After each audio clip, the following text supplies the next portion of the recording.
자, 오늘은 이제 갈렙 시당의 마지막으로 갈렙의 축복에 대한 말씀을 드리고자 합니다. 갈렙은 어떤 것이 축복인가? 여호수아 14장 6절, 15절을 보아야 하는데, 이는 민수기 13장과 14장 이후에 45년이 지난 후에 갈렙이 85세 때 기록한 내용들이 됩니다. 갈렙은 첫째요, 성실한 신앙. 갈렙은 아주 성실한 신앙을 했다. 성실한 신앙. 갈렙이 어디로 갔죠? 유다 지파의 여분네의 아들 갈렙. 어디로 갔죠? 유다 지파. 유다는 찬양이죠. 찬양할 지파의 예푼네의 아들 바로 갈렙이고, 에브라임 지파는 누구죠? 눈의 아들 여호수아예요. 바로 에브라임 지파는 뭐죠? 에프라임 두 배의 땅, 갑자기 쌍수죠. 그런데 바로 여호수아는 뭐죠? 모세의 후계자가 된 얘기죠. 모세의 후계자. 그죠? 여호수아는 모세의 후계자가 되고, 갈렙은 신앙이 어떤 거냐? 첫째는 성실한 신앙이 있다는 거죠. 본문 7절에 보니까 내 나이 40세에 여호와의 종 모세가 가데스 바다에서 나를 보내어 이 땅을 정탐하게 하였으므로 내가 성실한 마음으로 그에게 보고했다라고 기록되어 있습니다. 이렇게 갈렙은 뭐였다고요? 아주 성실한 마음으로, 그죠? 모세에게 보고를 했다는 것입니다. 출애굽한 이스라엘이 가데스 바다에서 유숙할 때, 가데스 바다를 뭐랬죠? 경계선, 신성한 곳, 그죠? 경계선. 이것이 여기가 아주 갈 거나 말 거냐, 갔다 빠꾸 갈 거나 앞으로 갈 거냐.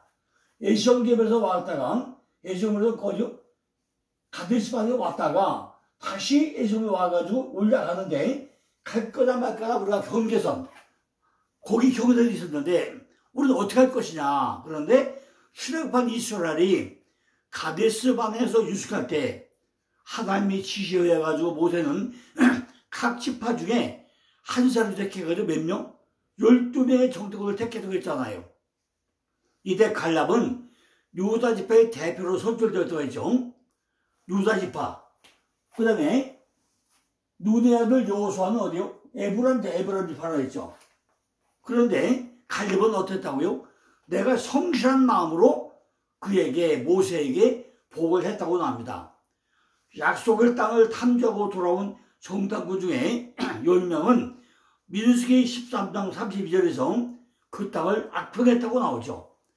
33절에 거민은 강하고 성읍은 견고하고 힘이 크고 거기서 안악자손을 보았는데 우리는 메뚜기 같아서 싸워봤자 승사해졌다. 이렇게 절망적인 보고를 했다는 것입니다.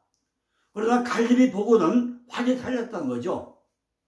그 땅은 젖과 꿀이 흐르는 땅이라고 설명했습니다. 젖과 꿀이 흐르는 땅. 여기 우리가 가나안 땅을 가는데 가나안 땅. 이게 가나안 땅. 우리가 마지막 가야 할 땅이 가나안 땅이죠. 그죠? 이것이 천국의 모형이죠. 근데 거기 뭐가 있다고 그랬죠? 헷기야가 부여. 그죠? 헷기야가 부여가 있다고 했어요. 10족속이 있는데 우리가 그곳을 가려면 어떻게 가야 된다고요? 10가지 지형을 거쳐 가야만이 그곳을 간다고 했습니다. 10가지 지형이 뭐라 했죠? 첫째는 시브리 땅, 두 번째는 블레셋 땅, 세 번째는 이스라엘 땅, 네 번째는 임마누엘 땅, 다섯 번째는 영화로운 땅, 여섯 번째는 여호와의 땅, 일곱 번째는 거룩한 땅, 여덟 번째는 유대의 땅, 아홉 번째는 약속의 땅, 마지막 열 번째가 뭐죠? 젖과 꿀의 땅. 이거는 제가 몇 번 말씀을 드렸기 때문에 충분하게 이해를 하셔야 됩니다. 우리가 그냥 마지막 결론으로 그 땅은 젖과 꿀의 땅이다 하면 안 된다는 거죠.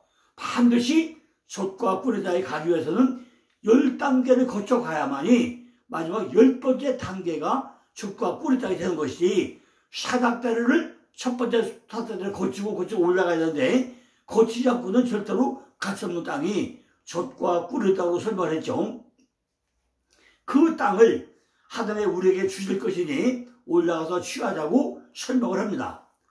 민수기 14장 7절 9절 보니까 그들은 우리의 밥이다 라고 외치고 있다는 거죠. 그들은 우리의 밥이다. 갈렙은 자기가 본 사실을 그대로 보고하고 있다는 거죠. 이러한 보고 때문에 10명의 정당꾼들에게 의해 가지고 겁에 질린 이스라엘 백성들에게 돌에 맞아 죽을 뻔했다는 거죠. 이것이 민수기 14장 10절 말씀이죠.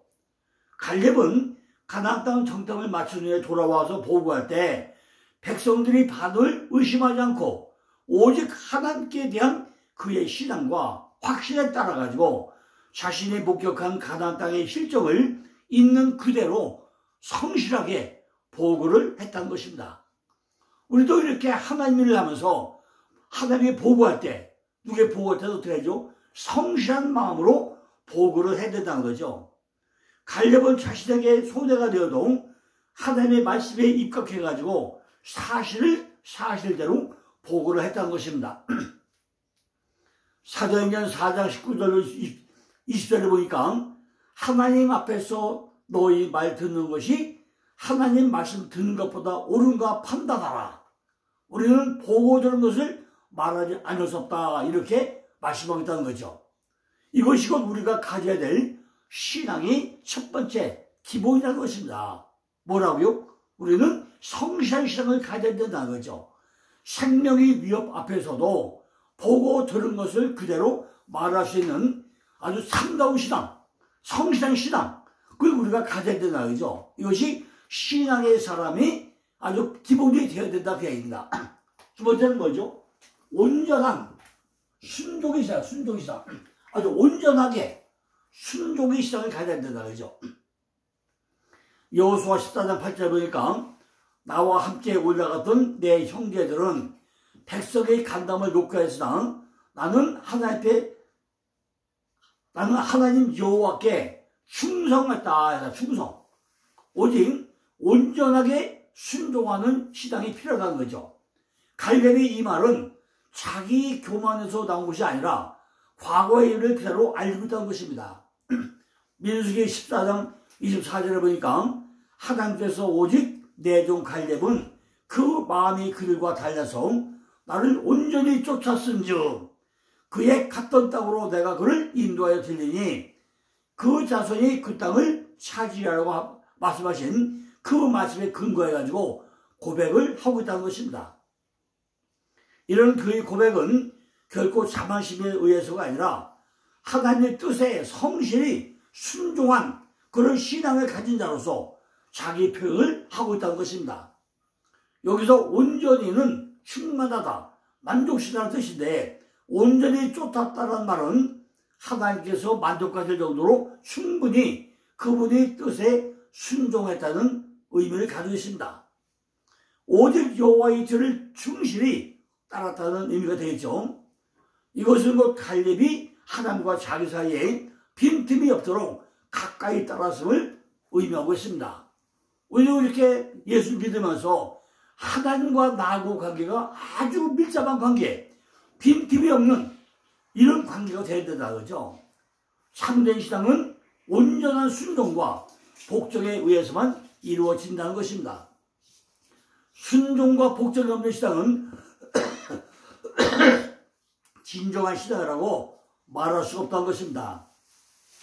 다른 사람은 다 변해도 나만은 결코 하나님을 놓지 않겠다는 그런 것이 갈렙이 완벽한 신앙이었다는 거죠.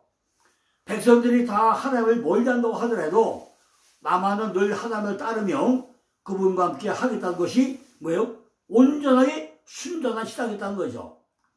우리들에도 이렇게 하나님의 말씀을 하면은 깜빡 죽을 때까지 순종할 수 있는 참된 신앙이 있어야 한다는 것입니다.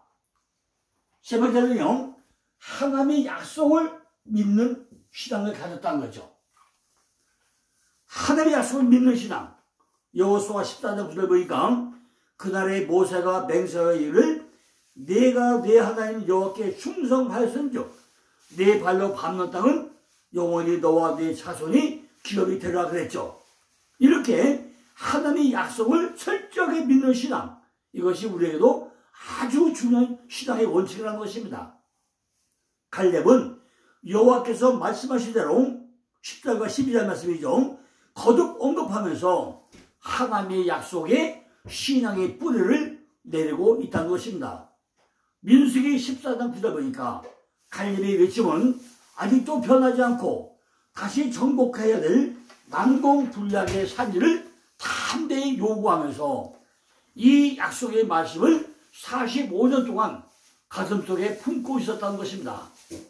사실 젊었을 때나 늙었을 때나 한결같이 흔들지 않는 신앙을 소유한다는 것은 그리 쉬운 일이 아니죠.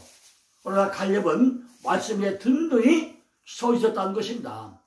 이것이 갈렙이 참다운 신앙이었다는 거죠. 신앙은 이렇게 막연한 것을 붙잡는 것이 아니라 철저히 하나님의 말씀에 근거해가지고 붙잡아야 되는, 그죠? 약속을 믿는 그런 신앙이 무엇보다도 중요하고 우리에게 반드시 지켜야 되는 덕목이라는 거죠. 이것이 갈렙이 참다운 신앙이라는 것입니다. 신앙은 막연한 것을 붙잡는 게 아니죠. 우리는 말씀에 근거해야 한다는 거죠. 갈렙의 신앙이 불변할게 그에게 있어서 나이조차도 더 이상 문제가 될 수 없었다는 것입니다. 거대한 아낙 자손과 큰 성읍도 갈렙의 신앙 앞에서는 문제가 되지 않았다는 것입니다. 하나님의 말씀은 이렇게 신앙인에게 용기를 주고 담대함을 주면서 어려운 현실을 극복하게 한다는 것입니다. 그러나 인간적인 생각이 나를 지배할수록 우리는 보잘것없는 메뚜기 같은 존재로 전락할 수도 있다는 것입니다. 네 번째는 뭐죠? 전투하는 신앙. 우리는 언제나 전투하는 신앙을 가져야 된다는 것입니다. 여호수아 14장 12절 보니까 그날에 여호와께서 말씀하신 이 산지를 내게 주소서. 당신도 이날에 들으셨거니와 그곳에는 아낙 사람이 있고 그 성읍들은 크고 견고할지라도 여호와께서 나와 함께 하시면 내가 여호와께서 말씀하신 대로 그들을 쫓아내리다. 이렇게 우리는 언제나 전투하는 신앙을 가져야 된다는 것입니다. 우리가 아무리 내 앞에 험난한 것이 있다고 할지라도 전부 다 뛰어넘을 수 있는 하나님과 함께 한다는 확신 가운데 구하여서 전투하는 신앙을 가져야 된다는 것입니다. 이 산지는 일찍이 갈렙이 가나안 땅을 정복할 때 보았던 헤브론의 사막지대를 가리키고 있다는 거죠. 갈렙은 풍요롭고 아름답고 안전한 땅을 요구하지 않았다는 거죠. 그는 기업지를 분배하는 마지막 순간에도 생명을 내는 마지막 전투를 각오하면서 헤브론을 줄 곳을 헤브론, 헤브론을 줄 곳을 요청을 했다는 것입니다. 이 사람 갈렙은 인생의 황혼기의 나이에도 불구하고 마태와 아내를 멀리하고 위험과 역경을 헤치고 나아가는 전투하는 신앙을 가지고 있었다는 것입니다. 우리도 이렇게 나이가 들면 들수록 점점 하나님과 가까이 가는 전투하는 신앙을 가져야 한다는 것입니다. 그는 현실에 직면한 거인이나 크고 견고한 성읍을 두려워하지도 않았다는 것입니다. 이것이 정말 이 시대를 살아가는 우리들이 필요한 신앙이었다는 거죠. 신자는 현실을 바라보고 그것을 인정하고 그 현실을 믿음으로 뛰어넘어야 한다는 것입니다. 아브라함도 그가 백사가 되어가지고 자기 몸에 죽은 것 같은 건 사라의 태 죽은 것 같음을 알고도 믿음이 약해지지 않았다고 했습니다. 갈렙은 85세가 되었어도 오히려 강건하고 더 힘이 있었다고 고백을 하고 있습니다. 우리 모두 갈렙의 시선을 본받아서 백성들을 안도시키고 올라가서 그 땅을 취하고 능히 이길 수 있는 신앙을 바탕으로 성실한 신앙과 온전하고 순종하는 신앙과 하나님의 약속을 믿으며 전투하는 신앙이 되시기를 간절히 기원해 드리겠습니다. 이제 내일은 뭐 한다고요? 내일부터 이제 게하시, 엘리사의 몸종 게하시에 대한 말씀을 또 이어서 또 말씀을 드리겠습니다. 감사합니다.